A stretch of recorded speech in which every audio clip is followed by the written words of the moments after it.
I've been blogging for 3 years now and making videos for almost 2 months. Anybody who ever gave a serious shot at creating online content consistently will tell you it requires a ton of work. In my search for answers on productivity and time management, I sometimes didn't really know where to look during my first year of learning all that. It's now been years since I started making content, so I have a good creation routine in place, but it wasn't always that easy. I sometimes wondered if I was doing everything right, and a lot of my questioning was due to a certain disappointment in myself. Why does it feel like everything is taking longer than expected? Why does it seem that other bloggers are doing it better than me? Am I setting realistic goals for myself? How big is my margin for error? Self-disappointment is not very productive, and I'm now at a stage where I think I've figured out a lot of these answers for myself. The number one rule in the productivity and time management world: there is no one-size-fits-all solution. There are only great insights, great techniques shared by people, and it is your job to find out what works best for you. Errors, failures, mess-ups, and even successes are secondary. As long as you put in the work, the rest will follow. With that in mind, here are my answers to the most common questions about productivity and time management.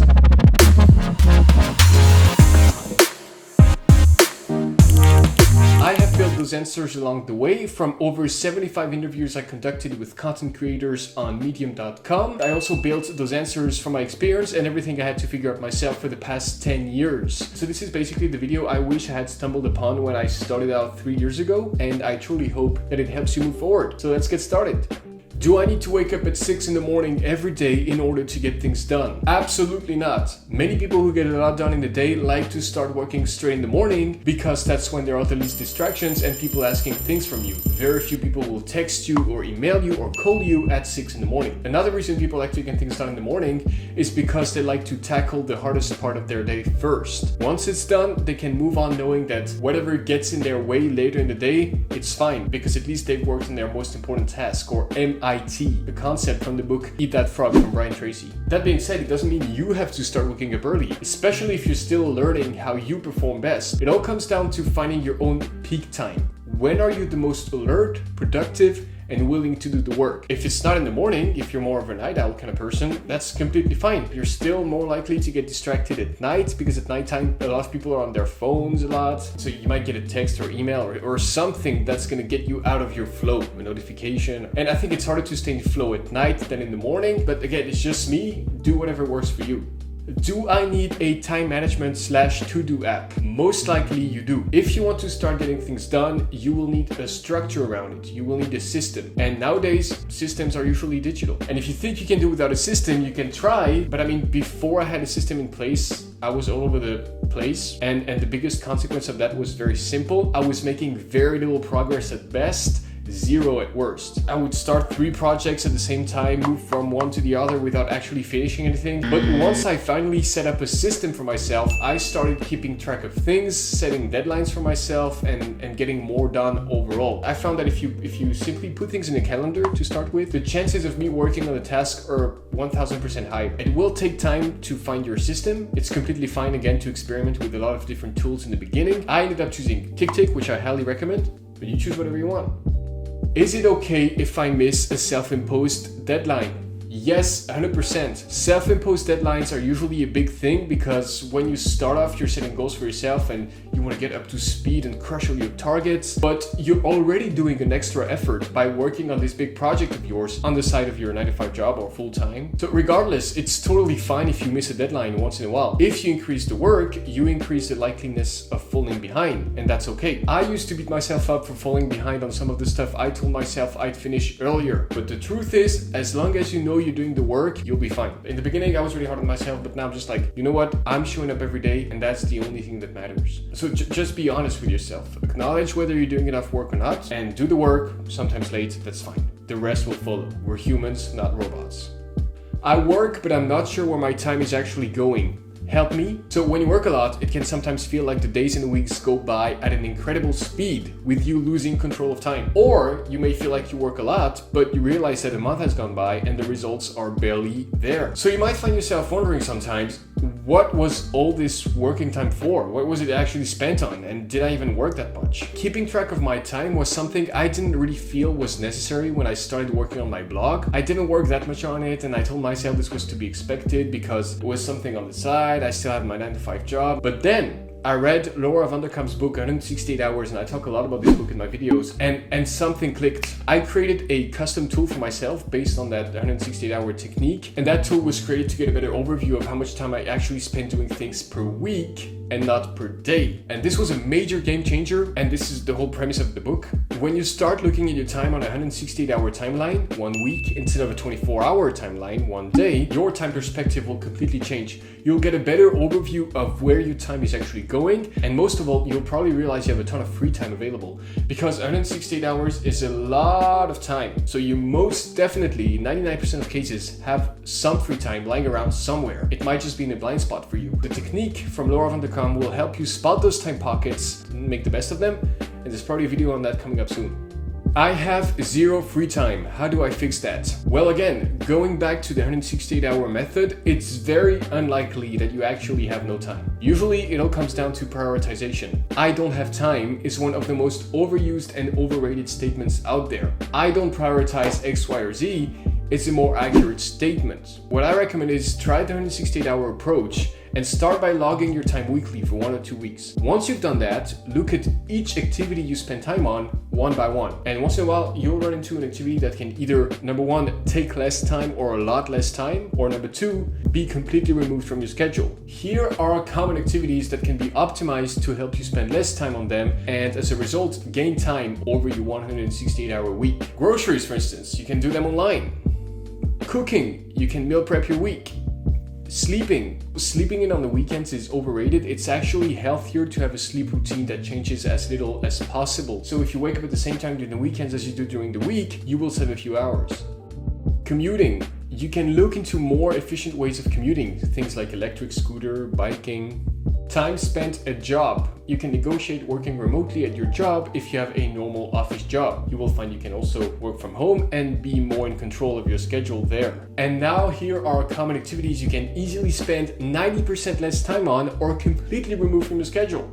Online time wasters. Facebook, Instagram, and other Snapchats are highly addictive time-wasting activities. They're not easy to stop, but they are definitely worth stopping. Socializing. There's this great movie, Up in the Air by George Clooney, and in that movie there's a quote I love: "Your relationships are the heaviest component of your life, so choose them wisely. After work fun and Saturday afternoon beer doesn't have to happen if you have better things to do. Sometimes it's okay to say no." Reading the news. Most of the news outlets are never neutral and always biased. When something important happens, you'll hear about it.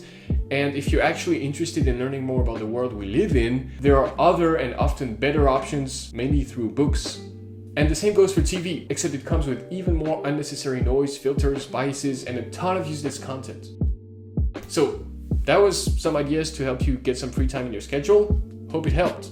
Is it true that 80% of the results come from 20% of the effort? So there is no universal rule, but this concept is called the Pareto principle, and it does tend to prove accurate in a lot of different settings. Vilfredo Pareto was an Italian economist who in 1896 demonstrated that roughly 80% of the land in Italy was owned by 20% of the population. And over half a century later, an engineer and management consultant named Joseph Juran stumbled upon Pareto's early work. He decided to try to apply this 80-20 principle to his work, and for him it meant looking at quality issues. He found out that the 80-20 rule worked almost every time. Most defects were the result of a small percentage of the causes of all defects, and since then the 80-20 rule has proven true in so many different areas. For instance, 20% of a team's members are going to make up 80% of a project's successful results, 20% of a business's customers will create 80% of the profit. Overall, eliminating 20% of the mistakes causing the majority of issues will result in a great performance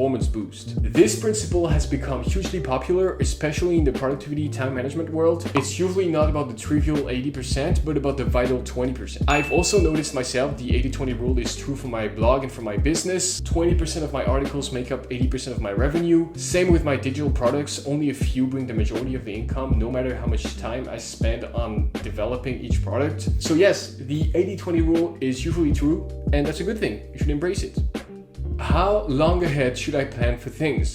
Well, there's no universal answer here either. It all depends on your personal timeline and the type of goal you're looking at. Is it a major career change, a world tour? Is it saving for a new bike? Is it retiring early? Regardless of the timeline, it's always good to keep your goals in check and to have a full overview of them. Retiring early, for instance, is something you should start working on right now, but it won't happen before years, maybe even decades. Yet, if you don't plan early for it, it just won't happen. Getting a new bike is a short to medium term goal. You need to set money aside every X amount of days, weeks, or months, but unless you're looking at a $1 million bike, you should be able to buy it eventually soon, somehow, right? The trickiest things to plan lie in the everyday tasks because they're so easy to postpone. Again, for me, it comes down to having it down in the calendar. If it's in the calendar, it's getting done on that day. I don't have a 100% success rate on this. I'm not a machine, but I have a much higher success rate than if I didn't put stuff in the calendar, and that's better than nothing. So in conclusion, planning ahead depends on the type of target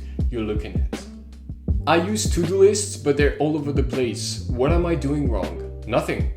You're planning. It's excellent. What's happening is you may be a messy person like me, and you shouldn't beat yourself up for it because we tend to be more creative, we the messy ones. And on top of that, if you're messy and you're planning, you're actually improving. So there's definitely nothing wrong. The thing is, to-do lists that get all over the place tend to get lost, and then it kind of kills the point of trying to get organized, right? Because you lose the stuff you have to do. So I have papers lying around with lists of things to do on my desk, but I always try to have one main list per day and to tackle everything on that list on that day. That list I keep close to me to make sure I don't lose it, and I don't use paper lists for medium to long-term stuff, only short-term things. Everything else goes into my TickTick app or my journal because that's more structured.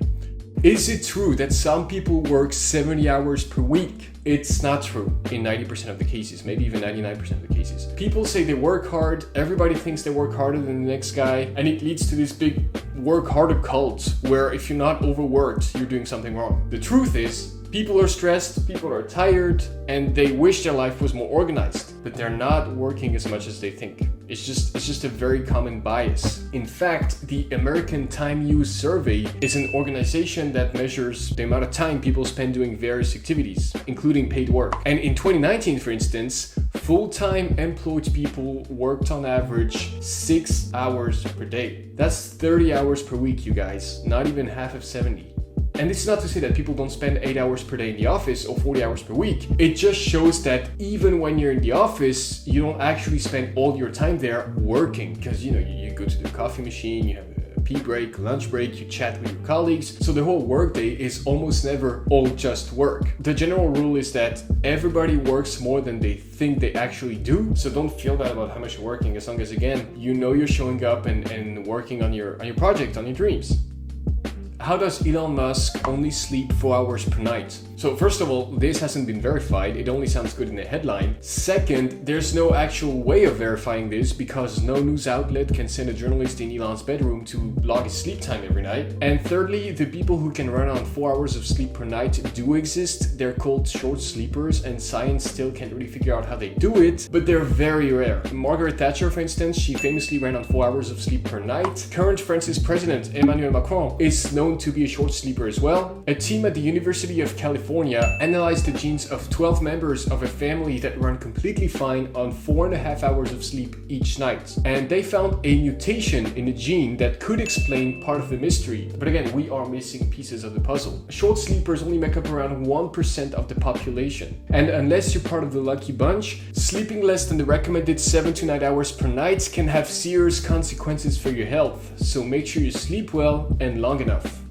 What is a 100% sure way of improving my time management? So we're coming to the end of this video, and although there is no universal answer to that question either, I thought I would leave you with some tips I have gathered from having interviewed over 75 people who get things done above average, mostly content creators, actually. And during this project, it was really interesting to realize the commonalities between my guests and the similarities in their answers. So here are the 3 most common time management and productivity tips I have collected from those interviews. Number 1, Journaling is used to structure, organize, and reflect on your journey. Every few months, I sit down and examine what goals I had set for myself previously and where those are at. This is never planned, it happens naturally. I also check if I want to swap to any new goals or if I need to remind myself of what I said I was going to work toward and finish. And this is from Nicholas Cole, a very popular Medium.com blogger who also created his own copywriting business. Number 2, waking up early is the best way to tackle your hardest tasks first, whether you're an early bird or a night owl.